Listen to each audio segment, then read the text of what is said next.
Hey,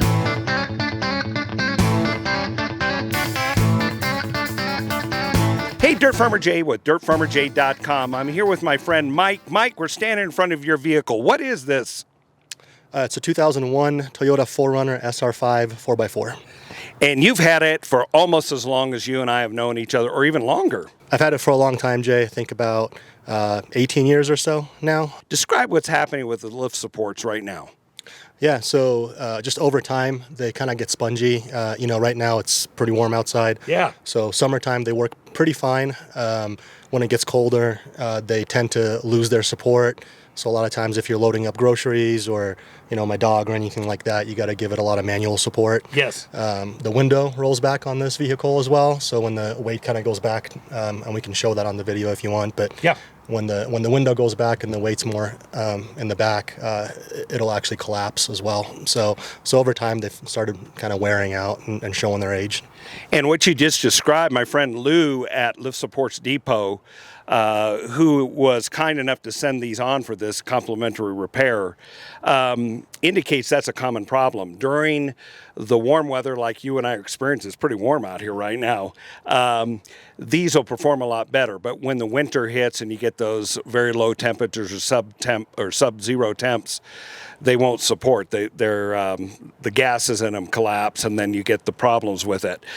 So what we're going to do is we're going to walk through the support or change out. But first of all, I need to mention that if you're going to do this repair, you always need to make sure that you order exactly the right model gear. And you described this vehicle as what generation and so forth? It's a third generation, so 1996 to 2002 is the third generation of this 4Runner. And what year is this one? This one's a 2001.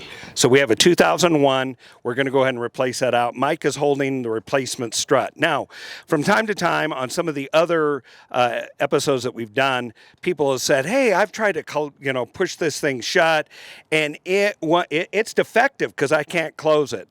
It's doing what it should do. Mike, you've got the guns for the gun show, not me. I'm the old guy.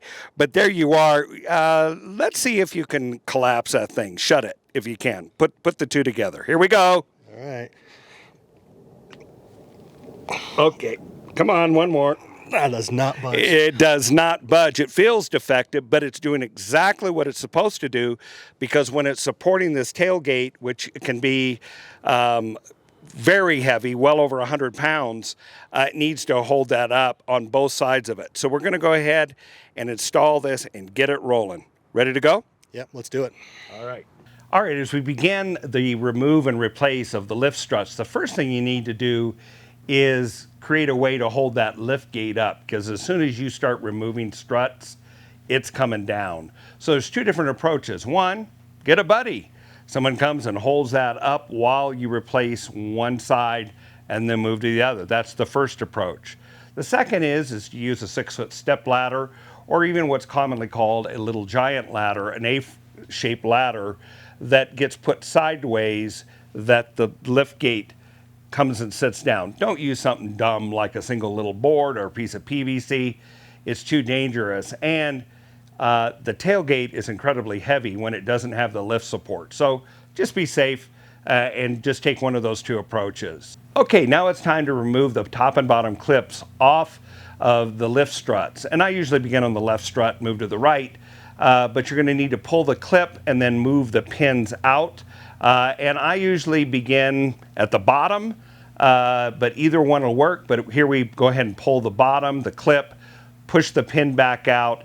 Now it's no longer supporting any weight. Work to the top, take out the pin and the clip, and now remove the old lift strut. Now what you're going to need to do after you remove the pin on the rebuild kit for the 4Runner, there's a grommet that goes in that fills in the hole and makes it the right size for the pin.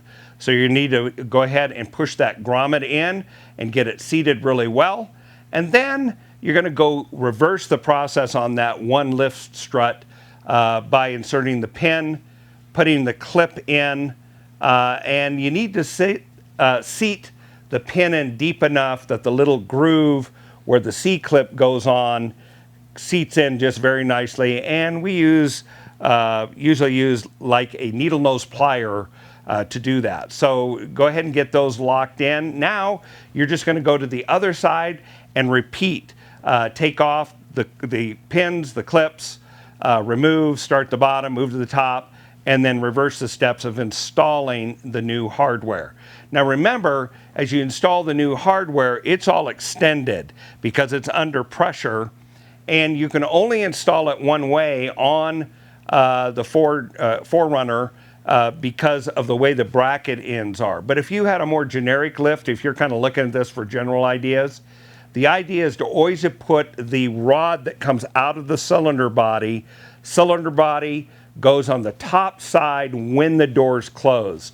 And that's to make sure that all the lubricant keeps the seal wet, and so it doesn't become brittle, and the lift strut lasts a lot longer. So, but you can only install them in one way here in the 4Runner.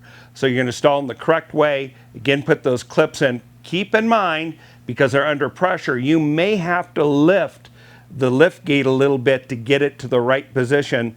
Don't worry about it. Once you get it in position, now it's going to take over. It's going to self-adjust to the right length. Okay, we've come to the end of our remove and replace. Mike walked through all the parts of removing the pins, putting back pins and clips and all that.